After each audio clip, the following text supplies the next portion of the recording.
Hello everybody and welcome to a brand new video. Today I'm going to be having a look at Fossil Island because it's actually getting buffed. Finally, Fossil Island came out mid-September and we're pretty much 2 months later with minimal changes. Now, a lot of people have been criticizing Fossil Island recently because of pretty much all the dead content, the lack of viable things to actually do there. Some people have said that Fossil Island inherently is flawed because by the time you actually get there, a lot of the XP rates are kind of void. Some people say the same thing about Zaya sometimes. As in, by the time you actually get to Fossil Island, you won't be using birdhouses or something like that, because you're more than likely to have a higher hunter level by then. So just a couple days ago, they released a dev blog for some pretty substantial changes to some of the existing content on Fossil Island. So to start off here, they're going to be changing a few minor things. They want to make Fossil Island more fluid, have it be easier for people to find things on the island. One kind of example they gave is, of all the people who've actually completed Bon Voyage, only 20% have built one fossil case on the island. And no one is even aware that you get a free fossil set for actually doing all the tasks on the island, as in repairing all the fireplaces, anvils, stuff like that. So they wanted to make things a bit clearer for players on what they can actually do on the island, the rewards you can get, and pretty much the whole point of the fossils. Next up is birdhouses. Now these were originally pitched for people who had level 35 hunter roughly, but unfortunately, as my earlier point, people who actually finally get to Fossil Island usually have around 30 plus hunter. They may even have 40, 50, 60, and there's just no point of doing it for most people. What they're thinking of changing is, currently it's actually a scaling XP rate based on your level. What they're thinking of doing is making a flat XP rate and adding in different tiers of birdhouses that would scale up to level 90 with maple, mahogany, yew, magic, and redwood birdhouses. If you don't know, birdhouses are kind of a farming slash hunter combo. You set up the birdhouses, the birds come in, and you check back on them later and get hunter experience. Now they're really going to have to be careful when they balance this, because if you offer level 90 birdhouses with AFK hunter experience, you have to be really careful, because if you offer too much, then it's going to be extremely overpowered for being able to just come back every hour and just get a huge lump of hunter experience. Now the next change is to the underwater agility kind of slash thieving training method. Before, you would have to go around and collect mermaid tiers, and you would get the experience drop once you open the chest and you spent the tiers in the shop.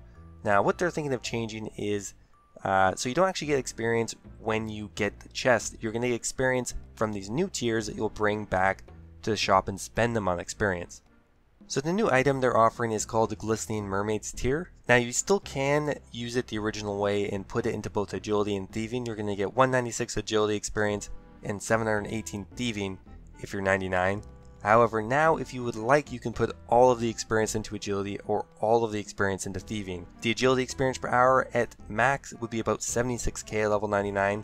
The maximum thieving experience per hour is about 297k is what the dev blog says. And that's if you isolate the experience into one of those skills. However, by doing that, you will actually apply a 15% penalty to that as well. I actually do like this change. It's really going to make it a lot more flexible and possibly more lucrative to train there. One other thing worth noting is after 6 hours, you're going to be forcibly required to hand in your mermaid tiers and collect your experience. Next up, there's going to be a small quality of life change for the Driftnet fishing. Currently, you have to pay 200 numelites to rent access to the drift area for a day, but they're going to be offering a one-time fee of 20,000 numelites as a one-off fee payment to permanently access the feature. 20,000 numelites isn't really too much, it's probably a couple hundred K at most.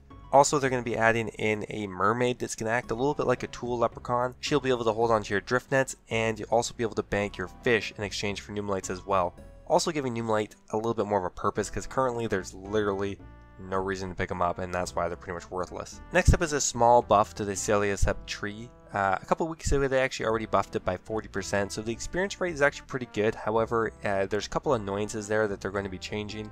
First up, they're going to be nerfing the tar monster again for like the second or third time. Like on release, he was so fucking overpowered, but they nerfed him again. Now they're going to nerf him 2 or 3 times, I don't even know. On top of that, they're going to be buffing the amount of hoop snakes in the area and also allowing the tar monster to be stunned more easily. Another small change they're going to hopefully be doing is moving the deranged archaeologist, the demi-boss down there, a little bit more south and completely isolated from the area, because currently if you go to the bottom Sulliuscep cap, he can actually attack you from there, and grief you actually pretty hard.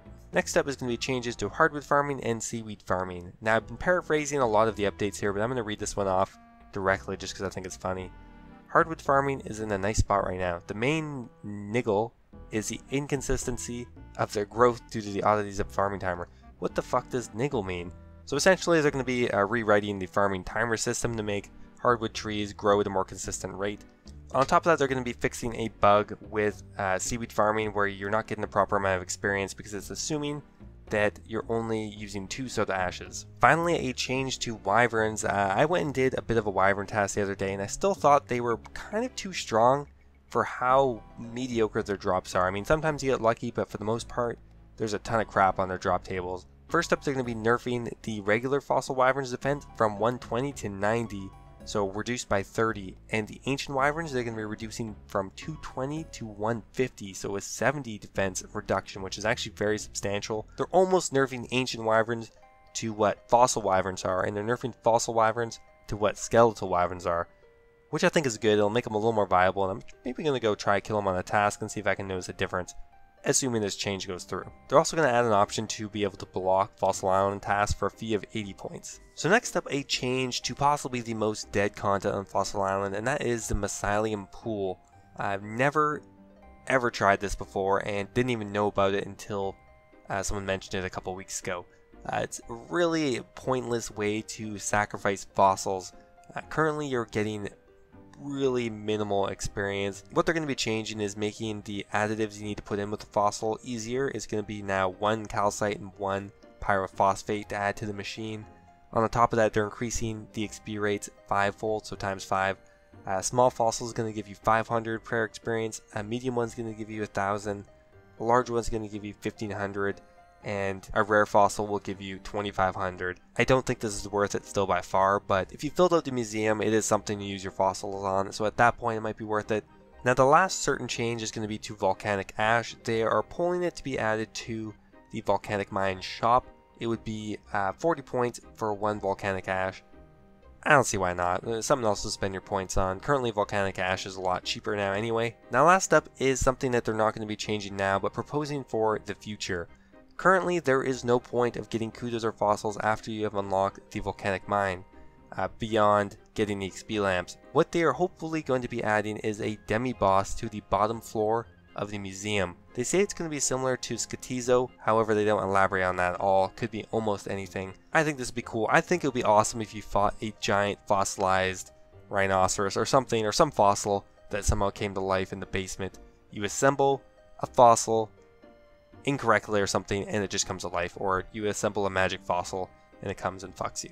Anyway guys, what do you think of the Fossil Island buffs? Do you think they're substantial enough, or do you think it's all going to still be dead content? Anyway, thanks for watching guys. If you enjoyed the video, don't forget to toss out a like, and I will see you in the next video.